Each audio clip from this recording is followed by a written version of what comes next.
Suara Pembaharuan Indonesia Televisi. Penyidik Kepolisian Resort Bogor hampir sampai pada titik kesimpulan pemeriksaan laporan dugaan penyelewengan dana bantuan operasional Madrasah Sanawiyah Darul Quran tahun 2018 sampai tahun 2023. Hal ini dikemukakan oleh Ibu Atik, Koordinator Aliansi Madan Eksekutif Mahasiswa dan Pemuda Kabupaten Bogor. Menurut Bu Atik, laporannya sedang dalam proses dan alhamdulillah dari pihak kantor Kementerian Agama Kabupaten Bogor sebagai pihak terkait sangat kooperatif. Semua data-data dari Kemenak Kabupaten Bogor sudah diserahkan, jadi sepertinya sebentar lagi mudah-mudahan perkara ini sudah disimpulkan, artinya status perkara akan dinaikkan dari penyelidikan menjadi penyidikan, artinya pasti akan segera ada penetapan tersangka. Lebih lanjut, Bunda Atik menjelaskan perkara ini menjadi atensi Polres Bogor karena jumlah kerugian negara dari tahun 2018 sampai tahun 2023 cukup besar, jadi kasus ini tidak akan dihentikan, pasti dalam waktu dekat akan ada penetapan tersangka.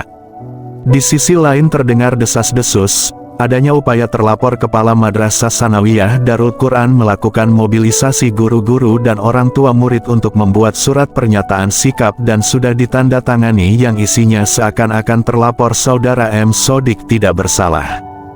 Menyikapi hal ini, praktisi hukum Abdul Rahman, sarjana hukum magister hukum, mengatakan, dalam proses hukum kalau boleh para guru apalagi orang tua murid jangan dilibatkan. Selengkapnya inilah keterangan praktisi hukum Ibu Kota Jakarta Abdul Rahman, sarjana hukum, magister hukum, kepada Suara Pembaharuan Indonesia. Saya ingin menyampaikan satu pesan kepada Bapak Ibu guru ataupun orang tua murid dan kepada siapapun dalam permasalahan hukum, khususnya dalam suatu proses, baik penyelidikan, penyidikan, maupun dalam proses-proses persidangan, penuntutan. Sangat perlu saya ingatkan bahwa setiap proses hukum ada konsekuensinya.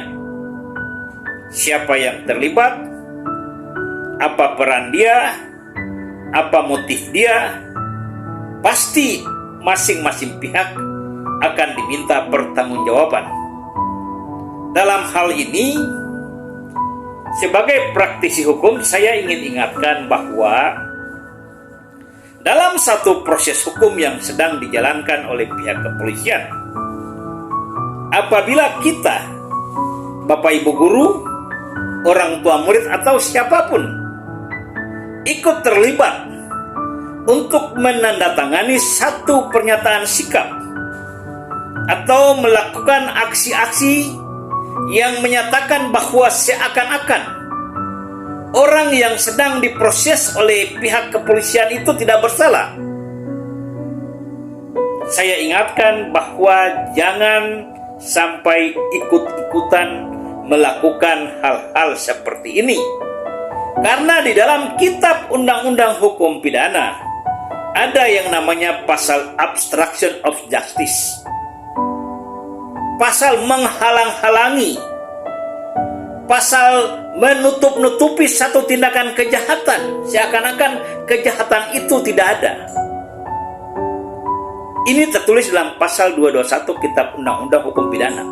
Barang siapa dengan sengaja melakukan perintangan, menghalang-halangi, menutup-nutupi seakan-akan satu tindakan kejahatan itu tidak ada, padahal pada hakikatnya kejahatan itu terbukti ada, maka konsekuensinya pernyataan yang ditandatangani Bapak Ibu itu akan menghukum sendiri Bapak Ibu.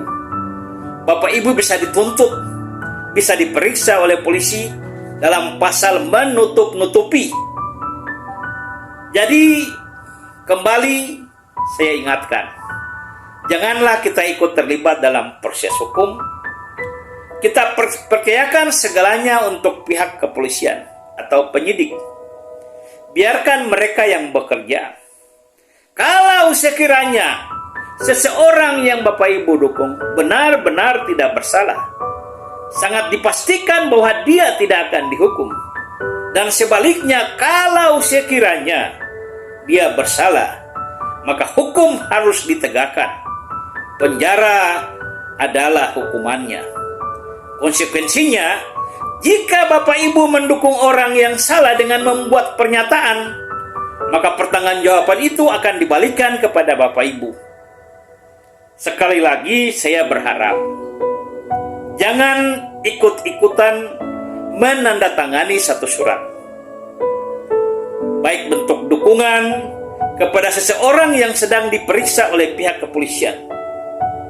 Karena jika orang tersebut dinyatakan bersalah, konsekuensinya Bapak Ibu guru yang menanggung sendiri. Terima kasih. Assalamualaikum warahmatullahi wabarakatuh.